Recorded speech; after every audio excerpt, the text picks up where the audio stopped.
Sore teeth can be caused by a variety of things. Usually it's a cavity or exposed nerve of some sort that is causing the pain. These natural remedies are meant to deal with the pain until you can see a dentist. They are not meant to cure it. To help the pain, try these natural remedies. You can get clove oil from the extract section of your local grocery store. Completely soak a cotton ball in clove oil and press to the tooth that is causing the pain. This will help numb the area, especially if there's an exposed nerve.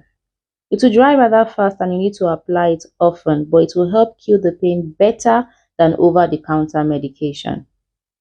You have to like garlic for this remedy. It's recommended that you take a piece of garlic, remove the skin, and chew on it slowly.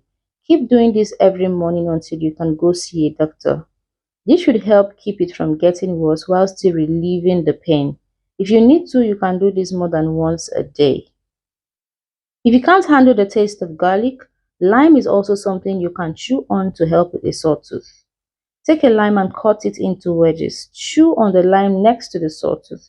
This will alleviate pain, but you may have to do it more often than you would with garlic as it is much less potent. It is recommended to do this 3 to 4 times a day, but at least it won't make your breath smell nearly as bad.